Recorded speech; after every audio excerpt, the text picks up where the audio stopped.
guys, welcome to the Everett Silver Show. We have exciting guests as we do every week, and so I want to thank you so much for tuning in, and I'm always bringing it to you, so thanks so much for staying in tune with us. Stay connected. You're watching the Everett Silver Show.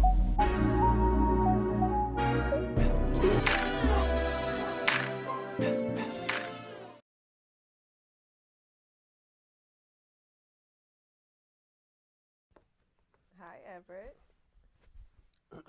Angela, Amin, thank you guys for doing the show. What a pleasure to have you. Thanks. Well, guys, when your empire is kind of threatened, the gloves kind of come off. We got the final season of FX Snowfall. I have the wonderful series stars Angela Lewis and also Amin Joseph. You know, about this epic conclusion of this John Singleton's visionary series. So I guess, Angela, I'll start with you because I tell you, all eyes are glued to the set on this final series. Yes, they should be. It's going to be it's heartbreaking, gut-wrenching, all the things. There's a lot. It's war, you know. War is ugly, and it's family at war, so that makes it even more terrible. And but it's going to be a lot of fun to watch. Well, I tell you, Amen, when you think in terms of just the intensity behind secrets or just the cutthroat stuff, what do you say about it, man? When I think about the intensity of the secrets, well, I don't know. I feel like Uncle Jerome's character has been in the dark probably Right. since the pilot. He is just a brother that is blindly loyal to his family, to his wife, but they have kept things from him from the first key being, sold to or given to Claudia, and that has continued even with the. Angela's always laughing because this is how we talk character stuff all the time, that intensity that Jerome is feeling now is feeling lied to about the CIA involvement in in selling the crack cocaine. Even within this first two episodes, not knowing that a gun was pointed at his wife. These are things that are only escalating him being on tilt and feeling like this is war, or that he can't do, or that he's trapped between loving his biological family and his wife. Yeah, Angela, I was listening to Amen, and Franklin, really now, you're talking about facing losing everyone he loves, everything he's built. I mean, coming through all that, it's amazing to me. Yeah, I mean, if you're looking at it from Franklin's perspective, I think everyone is coming through a lot. Everyone has a lot at stake. Everyone is losing someone and a lot. Everyone is fighting for what they think they should have, and that's real life. If you're not fighting for your place, if you're not fighting for what you deserve, if you're not standing up for what you believe in and betting on yourself, then what are we really doing?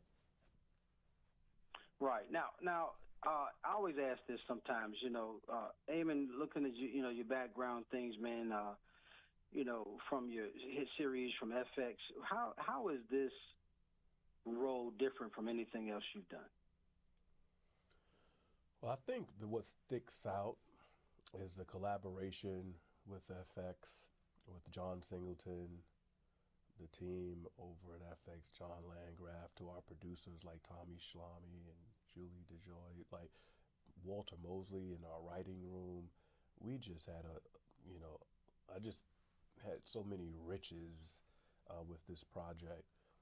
And also the amount of time on this project to be able to work with talents like Angela Lewis and Damson and Michael Hyatt and Sergio and Carter for 6 years is just a treasure, as an actor to have that, to be able to tell a story beginning, middle, and end, to have completion is really unique with storytelling in this day and age. And I'm just ecstatic that we had this opportunity, and I feel like we did it the right way. Right. Yeah, I remember, like, say, your role as Como. I mean, some of the roles that you've done, man, I always just love following you guys' career. And then, Angela, with your background from, from your award-winning production from Broadway and all, how has this just, when you land characters like this, what does that mean to you? Well, I come from a theater background, and one of the things about theater is you really get to dive into a character. You spend, 3 weeks in rehearsal, and you're, running the scenes over and over, and you sit at the table and you pull apart the scenes and you pull apart the characters. And I did a lot of mostly new plays, and so I got to sit with the writer and really pull things apart and put it back together in different ways and see what happens and what's the best outcome. And I feel like we got to do that a little bit here on Snowfall, and you'll hear from other on-camera actors that is a gift and it's rare. And so I feel really grateful that we got to collaborate with the writers' room and talk with the directors and spend time on the phone with our co-stars and really pull apart the characters and what's really going on underneath the surface in the scene and behind the scenes with the characters. It really has been a joy to go deep with these characters. Well, I got to let everybody know Snowfall, I believe it returned February 22nd, but you can catch it. It airs on Wednesday nights, I believe, 10 p.m. on FX, and also, streaming. You can do that on Hulu, I believe it is. What a wonderful time just to have, again, with the stars of Snowfall, Angela Lewis, Amin, Joseph. Any last minute things? I'll give you both something to say. No, I want everyone to tune in to Snowfall. If you haven't seen Snowfall yet, you can always just stream it. You can get all 6 seasons on Hulu. But if you are geared up and prepared for the next installment, which would be episode 3 coming up, it's gonna be, we're really, everything hangs in the balance now. The stakes could never be higher, and this is what great drama on television is all about. FX does it. He's right, Angela. He's right, Angela. Everybody got their backs against the wall, and who's going to survive, right? That's right. Who's going to survive? It was scary Angela each Lewis, episode. Guys, you got to make sure you catch Snowfall. I tell you, what a wonderful privilege again to have the stars, Angela Lewis, Amin, Joseph. Thanks, guys, for doing the show. Well, guys, thanks so much for tuning into the Everett Silver Show. Stay tuned. Don't turn that dial because we got more exciting guests right here on the Everett Silver Show. Be back in a moment.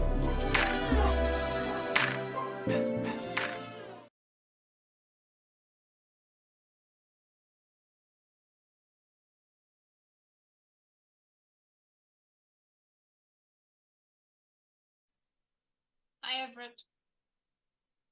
How you guys doing? Appreciate you doing. Thanks so much for being with us. Well, folks, my guest is with us. MTV Smithsonian Channel, also the Smithsonian Institute, kind of unite to kind of slay the art world. And the exhibit, Finding the Next Great Artist, I have the host, Demetrius, and also Pongo, and also lead judge, Melissa Chu, and trying to find the next great artist. And, guys, I got to start with telling you I'm from D.C., so you're talking about the beautiful Hirshhorn Museum is just where to be. But talk about, Demetrius, finding the next artist. Oh, it's Demetrius, brother, and it's so good to meet you, man. But the exhibit is all about a competition between 7 artists who each week are given a theme or a prompt for which their work is supposed to, which is to inspire their work. And they're competing for an exhibit at the beautiful Hirshhorn Museum led by Melissa Chu and a $100,000 cash prize. And what's so unique about this show is that week over week, no matter who wins the competition, no one goes home. No one is eliminated. And toward the finale, toward the end, it's a culmination of all of the work that they put together that determines who wins this competition. So what you end up seeing, the collaborative process, the communal nature of the creative process. And I haven't really seen a piece of television quite like this that gives us this access to the creative process, especially in partnership with the museum as prestigious as the Hirshhorn. Now, Demetrius, I got to tell you, man, I concur with you, man. It's just going to be exciting. Now, Melissa, you being one of the lead judges, what type of, because, art, people have their own interpretation. It could be abstract. What are you looking for?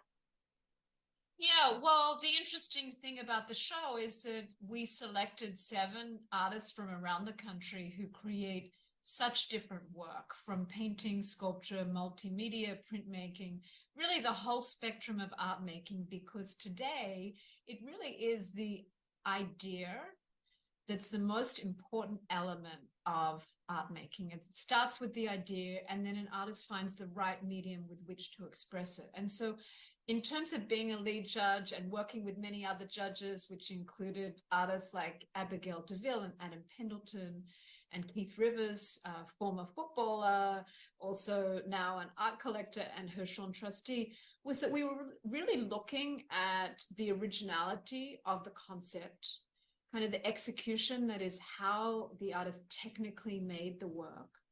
And then we also looked at storytelling. What story does the artist want to tell with this work? And so it was sometimes very difficult conversations amongst the judges, but there was generally a lot of consensus around the work that we identified each week as being that winning work. And then, Doma T, you're an award-winning journalist, man. When you think in terms of, kind of talking about the stories behind some of these artists, what a creative way, and how exciting is that for you to do, being a host?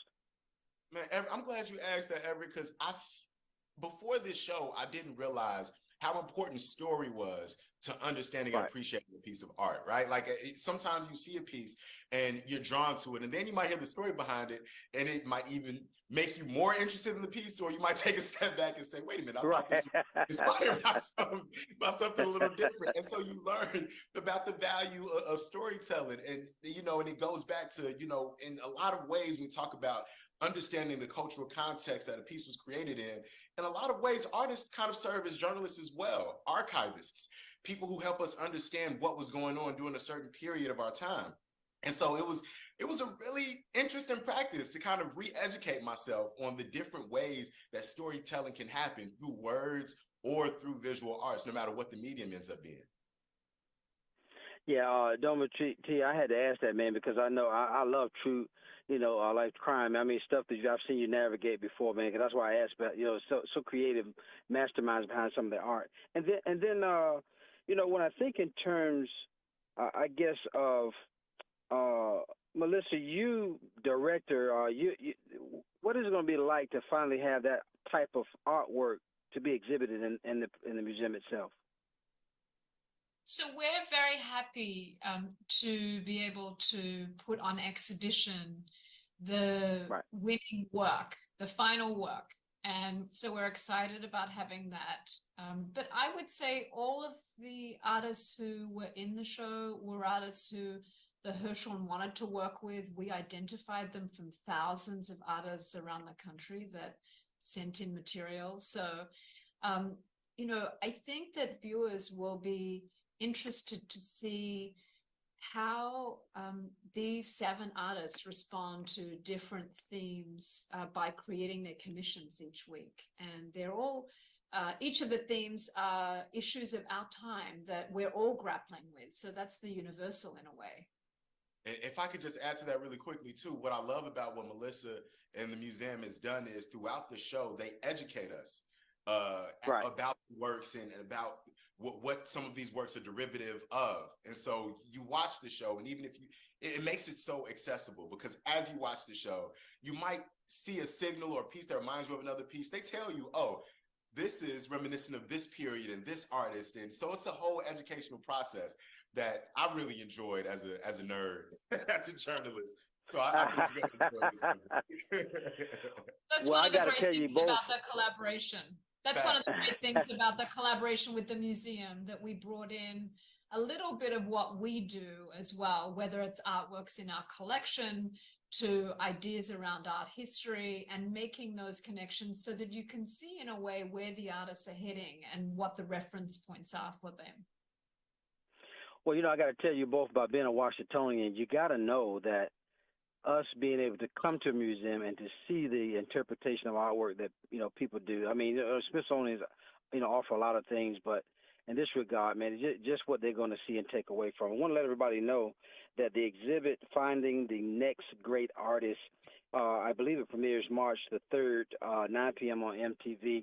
And what a wonderful privilege to have the host, Demetrius Pongo, with us, also lead judge Melissa Chu. Guys, thank you so much for being on the show today. A privilege, brother. Thank you. Thank you. You're so welcome. More guests coming your way. Don't touch that dial. I'll be back in a moment.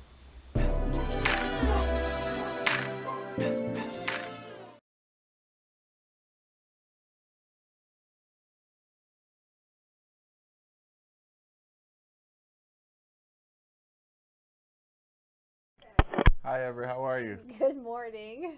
Good morning, Dr. Coleman, also Dr. Rush. Thank you guys for being here with us. Well, folks, we got to kind of get proactive about kidney health this National Kidney Month, and we've got to learn more about this chronic kidney disease. And so I'm speaking with Dr. Jessica Coleman, nephrologist. She's at the Hypertension Medical Associates, David Rush, recording artist, kidney health advocate, and consultant at CKD Warrior. And so with that being said, since symptoms, I guess, usually don't appear until, I guess, it's advanced up to 9 to 10 adults with CKD don't know they even have it, right? You're exactly right. Unfortunately, that's really the reason why David and I are getting out here and trying to advocate for early detection of chronic kidney disease, because to your point, it oftentimes comes without symptoms. And by the time the symptoms do emerge, you've really had a severe progression of disease and likely near failure. So early detection and identification of chronic kidney disease can go such a long way to preventing the progression of chronic kidney disease. Just talk about that then. Early action then can kind of slow or possibly prevent progression of kidney disease then? Yes, sir. Actually, it's pretty easy to identify kidney disease. It just takes 2 lab tests, one blood test, one urine test that are usually performed at routine annual physicals. What we're looking for in the blood is a waste product called creatinine. Of course, we know the normal kidney function is to be waste management, right? Remove toxins, excrete those waste products. And creatinine allows us to calculate the overall percentage of kidney function, what we call the GFR. Coupling that with your urinalysis and hoping to find no protein in the urine, but heaven forbid if we do see protein in the urine, can give your healthcare provider the details that they need to then either investigate further or have a discussion with you about kidney disease and then what the potential treatment regimen could be. And then, David, can you tell us about your personal experience living with CKD? Sure. Being diagnosed early on as 16 years old, just with a normal blood work and normal urine sample, finding protein in my urine, then leading to finding scarring on the tissues of my kidney, and years later ending up on dialysis after just a routine checkup and my numbers coming back out of whack is really how the story began. Fast forwarding to now, we're doing dialysis still, being transplanted for some time, 2010 to 2017, and then losing that transplant, ending back up on dialysis again. I've certainly been around the ringer in the kidney world, as you could say, but now using my voice and my platform to help others who live with it and those who are, expecting it and knowing that something is coming and how to prevent it and to know early to get the education on it, and just doing my part to be a voice for those that, are dealing with CKD as a whole. Dave, I got to tell you, man, I always admire when you guys use your platform to do that. And if there's anything that you want viewers to just know information about CKD and HK, what would you tell them? Well, as far as CKD, I would tell patients, man, to go to unfilteredkidneyconversations.com to follow my journey and get some more information, and just to be proactive in their health, just to talk to their doctors regularly, ask questions. If something you don't know, ask about it. Listen to your body. It talks to you. When you feel something, man, don't say nothing. Go get checked out. And just to be proactive again and take care of themselves and develop just that relationship again with your partner. Getting your checkups every year, your annual checkups and physicals done is very important. And again, just visit unfilteredkidneyconversations.com to get some more information. And again, I want to thank you guys. And Dr. Coleman, I know people should take early action. That's the key, right? Yes, sir, you got it. Early action is equal to early prevention and decreased progression. Yes, sir. Well, guys, again, Unfiltered Kidney, I believe he said. Unfilteredkidneyconversations.com. Unfilteredkidneyconversations.com. There you go, folks. Again, I want to thank our special guest, Dr. Jessica Coleman, also David Rush, recording artist. Man, guys, thanks for doing the show because we got to get this information out there. Thank you for having us. Thank you very much. You're welcome. More guests coming your way. Don't touch that dial. I'll be back in a moment.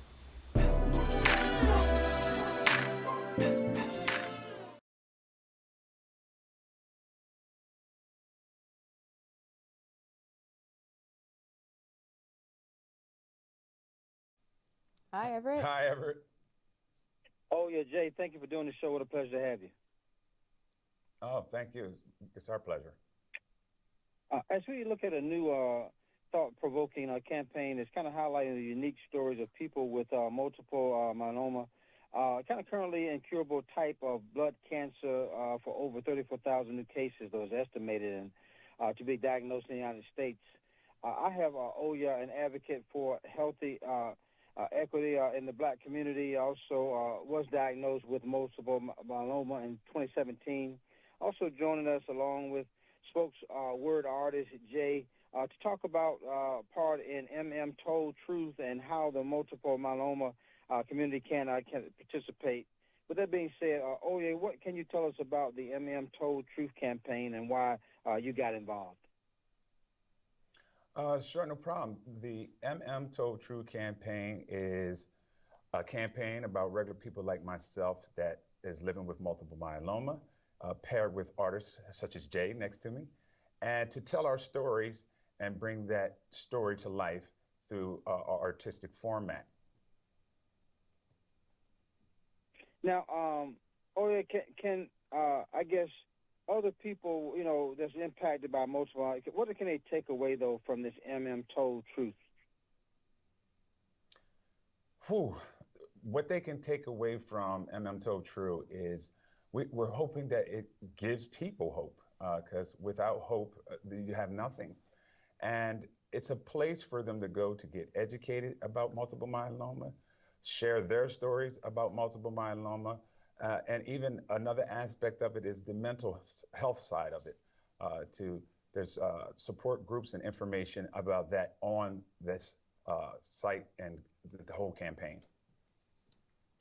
Now, Jay, with that being said, can you talk a little more about what, I guess, Told Truth, what are they doing for the community and basically why you participated? Yes, of course. I was partnered with OYA through this partnership with Pfizer to really share his story about living with multiple myeloma on the Told True website, which is mmtoldtrue.com. And, OYA was incredibly inspirational. He is a powerful voice. So creating a spoken word piece about his story was very easy, using the language that he uses to explain, what he's living with and dealing with. So when he spoke to me, he really explained to me how he has started just appreciating all the moments in his life, the small moments, spending time with his children, working on his music, the things that he enjoys. And so for me, writing the poem, that became a refrain that's in the poem that you can watch on the website, is what are those moments of a life like? And then, to what he speaks about also is that, he really struggled to feel seen and heard and have his health concerns taken seriously as a Black man, which absolutely resonated with me and resonates with a lot of people. So that was an important piece of the story as well that I'm excited that we get to share on this campaign. What I love about it, I know the very thing that inspired this poem, correct? Yes. Your story, yeah. Just when you think, what did you learn though throughout that you participated in this, and what do you think will speak the volumes through your poem? I learned a lot participating in this because I didn't really know much about multiple myeloma before now. And it was disheartening to learn that this disease does disproportionately impact Black people and, other minority groups who are more likely to have worse health outcomes with this. Learning that was huge for me. So being able to spread awareness is extremely important. So with this piece, with the poem that's online, that was just a great, important aspect of the story that a lot of people don't really hear about or know about. And then, Oya, tell us more about how others, because we people can get involved, right? And I know they want to get involved if they know about what to do. Sure. The folks can get involved. They just go to mmtoldtrue.com, press that link, and you'll land right there while on the site. And hopefully, we would like to see folks go there and share their stories and to inspire others. You can go there and get great information about the disease. And as I stated before, the health aspect of it as well. This has been such a great partnership through Pfizer and a great way that we were able to get connected on this. Well, I got to tell you, what I love, thank you guys for sharing your platforms and just bringing, awareness to this, because we know information is power. And any last minute things you both want to say, because I appreciate having you today. Well, I just want to tell everyone to go to the site. You don't need to have multiple myeloma to be educated about the disease and watch all the stories. Absolutely. I want to again thank OYA has been with us. OYA, the advocate for health equity in the Black community. Again, thanks for sharing your story. Jay, thanks for what you're doing, your work in poetry, spoken word. Appreciate you guys doing this show, and thanks so much for doing it. All right, thanks for having us, Everett. Yes, it's been great. Okay. You're welcome. Bye-bye.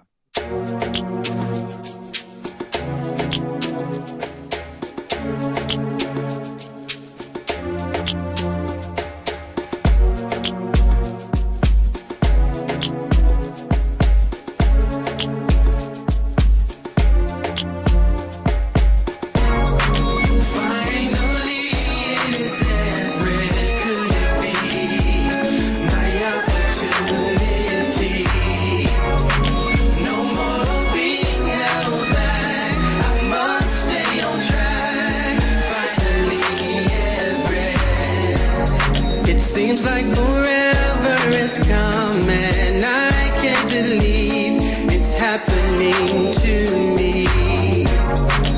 Wanting to sing, gift of song.